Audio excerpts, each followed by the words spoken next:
હવે દર્શક મિત્રો આ વિડીયો ઉપર ક્લિક કર્યું છે ને તો ફક્ત 2 મિનિટ ઊભા રહેજો, કારણ કે કોઈની જિંદગીનો સવાલ છે. ભગવાન કરે આવું કોઈના સાથે ના બને. આપણે તો ઉપરવાળાને એવી જ પ્રાર્થના કરીએ. જે ઘટના બની છે આ ઘટનાનો એક આગળનો નાનકડો વિડીયો જુઓ અને પાછળથી જે મેઇન વિડીયો છે ને એ વિડીયો હું તમને પાછળ બતાવીશ આખાથી છેલ્લે. તો એ વિડીયો જોઈને તો તમારા રોવાટા પણ ઊભા થઈ જશે. હાલમાં તમને આ નોર્મલ વિડીયો દેખાતો હશે, પરંતુ ખરેખર જે આ ડ્રાઈવર છે, આ ડ્રાઈવર 5 થી 10 હજારની નોકરી માટે મિત્રો પોતાના જીવને જોખમમાં નાખીને ડ્રાઈવર ચાલતા હોય છે.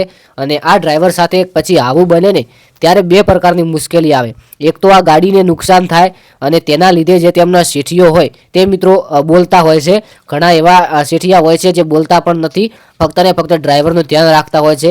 અને કોઈક એવું માનસિક રીતે જોવા મળી છે જે ગાડી પહેલાં અને ડ્રાઈવર પછી. હવે મિત્રો આ ડ્રાઈવરની એક નાનકડી ભૂલના કારણે એક ઘટના બને છે અને ઘટના તમે વિડીયોની અંદર છેલ્લે બતાવી દઉં. અને બીજા નંબરની અંદર કે આવી કોઈ ઘટના બને તો ગાડીની વાત તો ઠીક છે, પરંતુ કોઈ ડ્રાઈવર સાથે ખોટી ઘટના ના બને ને એવી આપણે પ્રાર્થના કરીએ. કારણ કે એક ડ્રાઈવર મિત્રો પોતાના ઘરને ચલાવવા માટે આવું કામ કરતા હોય છે, પોતાના જીવને જોખમમાં મૂકતા હોય છે.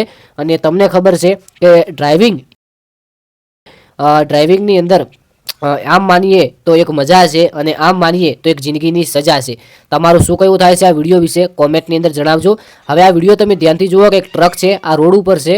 આ એક કોઈ પડી નથી ગયું કે કોઈ ખરાબ રીતે કોઈ તેમને નુકસાન પણ નથી થયું, બધા સેફ છે. પરંતુ આ ભાઈ અચાનક આવી રીતે જે ટ્રક છે આ થોડું નીચે નમી જાય છે, જેના કારણે લોકો આવે છે અને દોરડાથી તાણે છે અને તેમને સરખું કરે છે. હવે મિત્રો આ તો એક નાનકડો કિસ્સો છે, પરંતુ આ વિડીયો બનાવવાનો મુખ્ય હેતુ એ છે કે જો તમે પણ કોઈ ડ્રાઇવિંગ કરતા હોય તો ખાસ કરીને આવ્યો જે રસ્તો હોય ત્યાં સાવધાન રહેવું. આપણી હંમેશા ચેનલ છે એ સાચા ન્યૂઝ માટે જાણીતી છે, એટલે કે જય ગુગા શોર્ટ. ડ્રાઇવિંગ કરતા હોય અને ખાસ કરીને ગામડાનો રસ્તો હોય કે પછી મોટા શહેરનો રસ્તો હોય, પરંતુ જેટલા આપણે સાવધાન રહીએ તેટલું આપણા માટે સારું છે. બાકી આપણે આવનારા વિડીયોની અંદર મળીએ.